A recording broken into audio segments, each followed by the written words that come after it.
Konnichiwa minasan. For today's video, this is a day in my life as a 24 years old stay-at-home mom living in Japan. Araw nga pala ito ng sahod ni Dear at nag-aya siyang kumain kami sa labas. Kaya pagkatapos ng trabaho niya, dali-dali na kami nagbihis para makaalis. Si Dear na nga rin naghanap kung saan kami kakain. Bagong bukas nga lang din yung na-search niya kaya try nga daw namin. 10 minutes drive nga lang din mula sa bahay. Translate ko lang kasi nakakanji yung name. Iwaji Island Hamburger nga yung meaning. Medyo pricey nga lang yung mga burger pero pwede na. Pagkadating nga namin ay umorder na kami kaagad. Anong oras na nga rin kasi at gutom na ako. Konti nga lang din yung tao sa loob kasi weekdays nga din to.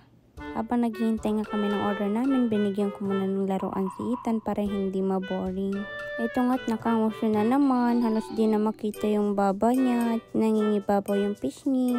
Bukod nga sa burger, meron nga din silang kare at sandwich. Wala din pala silang English menu, kaya kayo na lang mag-translate. Ang cute nga rin ang number stand nila, burger yung style. Order nga pala ni Dear ay burger na double patty with fries and coke. Ako naman yung original burger nila. Nag-set na nga rin ako ng onion rings at saka drinks na lemonade. Masarap nga rin yung burger nila pero para sa price medyo mahal nga siya. Ay nakainan na rin kasi kaming burger na mas masarap dito at mas mura pa dito. Okay na nga rin to kaysa mag fast food kami. Nung March na dito pa nga sila bukas. Meron nga rin silang kids menu at saka dessert. So, hindi na kami umorder kasi hindi naman talaga ako mahilig sa sweets. Katapos ko nga kumain ay binidyoan ko si Ethan habang nagpapahinga. Maya-maya rin ay lumabas na rin kami. Sakto nga rin yung pagbuhos ng ulan. Nilapit na nga lang din ni Dear yung sasakyan para hindi kami maulanan. Hindi niya rin kasi nahanap yung payong kung saan nakalagay. Don't forget to follow our page. That's for today's video. Thank you for watching. Mata ne!